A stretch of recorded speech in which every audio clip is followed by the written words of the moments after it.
decision processing, or for short, MDP. Let's write it down. MDP.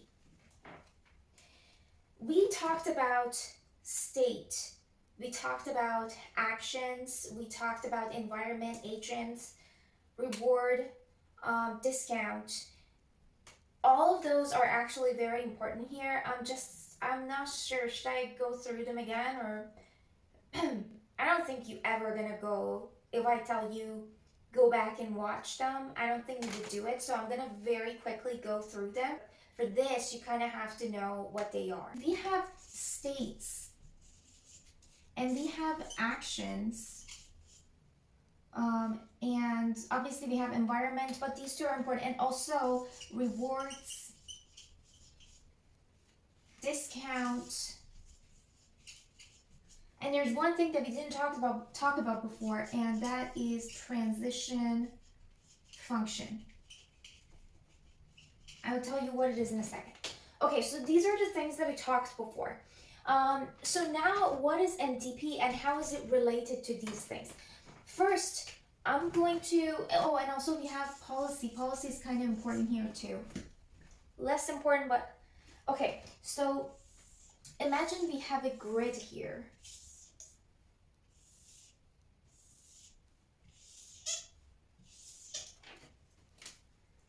This is our environment. Each one of these cells are going to be our states. I will decide that each one of these cells are going to be the state. And my agent, for example, these red dots, and this is going to be end. So that is the start and this is the end. And my agent is at the start position. So this is my environment. Each one of these cells are going to be my states. That means that at any given point of time, my agent is able to interact with a part of environment, take action, make changes to a part of the environment, and at that moment of time, that part of the environment that's being manipulated by my agent is called state. So right now, because my agent can move up, down, left, and right, so those are my actions. It can do it in each one of these cells. So whenever it's going to go to the right, it's going to go from the state of this cell to the state of this cell. From this cell to this cell, and this cell is state 0 or state 1, whatever you want to name it, and then it's going to the next state. Okay, so now we talked about states and we talked about actions. So my actions are going to be up, down, right, and left. And sometimes you can add, like for example, saying stationary, not moving to the other state. That's going to be an action, but I don't want to have it here right now. And then you have rewards. I can say, for example, if you reach the end, you have a reward of +10. And then I can say, for example, here you will have -5. If you go to this cell, you will get -5, which is a punishment or a penalty.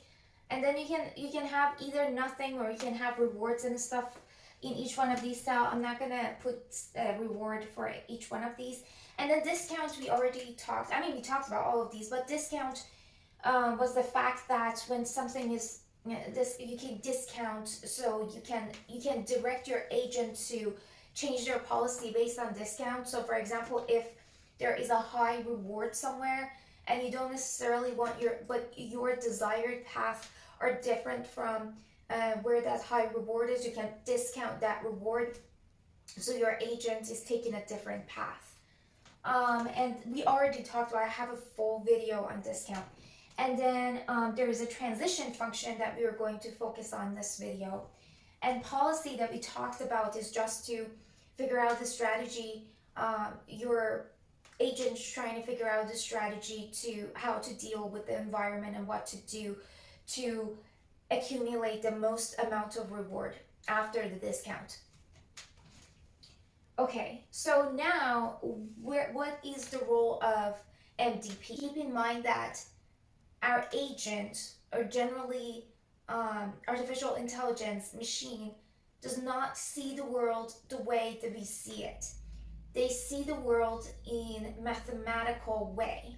So whenever you want to explain something to the machine that we can see with our eye, you have to explain it mathematically. Okay, so what MDP is a mathematical framework. So what does that mean? For example, in the world that we are living in, there are certain rules. Like for example, fire burns. For example, temperature below zero freezes water. When you want to define these rules to machine, you have to say it in mathematical way.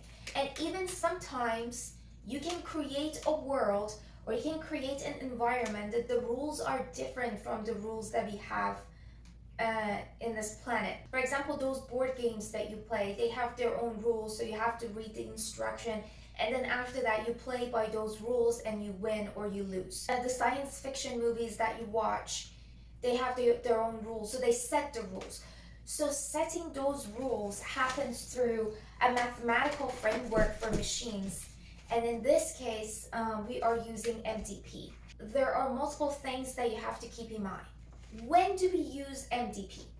MDP is getting used in two situations. One is you care about current state, action, and from the result of that action, you have another state.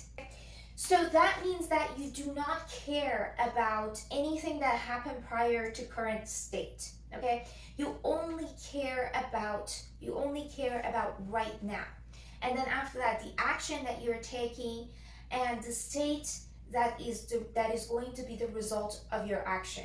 When your world is probabilistic, the states are going to happen partially based on your decisions, based on the actions that you took, and also there's going to be a randomness to it. So we're talking about a probabilistic situation. So I'm gonna say action and randomness. And then the third point that you have to keep in mind when you're talking about MDP, I had it in my mind and I forgot. It might come back. You have to know all of the possible states, all of the possible actions, all of the possible rewards, and all of the possible transition function that I'm going to talk about right now. Functions. So these things you have to know. And then you're probably going to ask, well, in reinforcement learning, we're not supposed to know what are the rewards and what are the we cannot have access to everything altogether. Like our agent have to go explore and figure out what the rewards are and what the situation is with the environment. So how are we going to define that in reinforcement learning? You don't necessarily tell these things to your agent, but when you're defining your environment, you have to define your environment mathematically. Now, what is the transition function? Imagine in this grid, I have ice here, okay?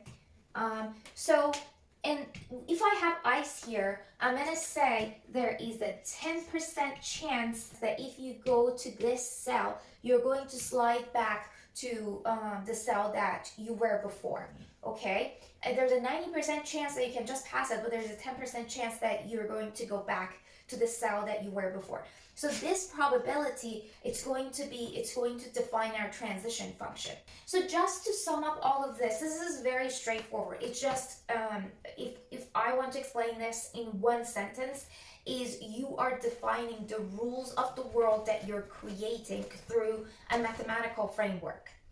So the machine can explore it that way because it understands math, right? When we're talking about the current state and the actual state, it doesn't mean that if you need a little bit of more information from the history behind it, then you cannot use Markov anymore.